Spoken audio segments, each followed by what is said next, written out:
નમસ્કાર, welcome back. Radio city joke સ્ટુડિયોમાં આપનું સ્વાગત છે. કિશોર કાકા, પાછી 2-3 દિવસથી ઠંડી ચાલુ થઈ ગઈ નહીં? હા, આજે સવારે કપડા કાઢ્યા, રૂમાલ લપેટ્યો અને નાહવા જ જતો તો એમાં ટીવી પર મેં સમાચાર જોયા કે ઠંડ કી વજહ સે 3 लोगों की मौत. ફટ દઈને કપડા પહેરી લીધા મેં. કેમ? ભાઈ, જીવતા રહીશું તો ઉનાળામાં પણ નહીં નાખીશું, એવું તો ક્યાં આપણે રહી ગયા છે. એ બરાબર છે, પણ તો પછી હીટર લઈ લો ને. એટલે આખા સિઝનમાં 2 કે 3 દિવસ ખાલી ઠંડી પડતી હોય, એમાં કઈ પરમેનન્ટ હીટર વસાવાના? તો તાપણું કરો રાત્રે. એ તાપણું પર અઘરું છે ભાઈ. હો, કેમ, એમાં શું અઘરું? ગઈકાલે તાપણું કર્યું તું, સેજ સરખું સળગ્યું ને એમાં તો 20-25 જણ આયા.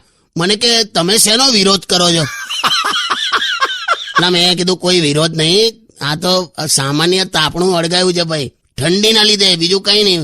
એટલે આવું છે, માહોલ આખો એવો ચાલે છે ને અત્યારે, તાપણા પણ નથી થતા. બોલો શું કરવાનું? છોડ, ગીત વગાડે, મારે કઈ કેવું નહીં આમાં. સ્ટે ટ્યુન વિથ કિશોર કાકા ઓનલી ઓન રેડિયો સિટી 91.1.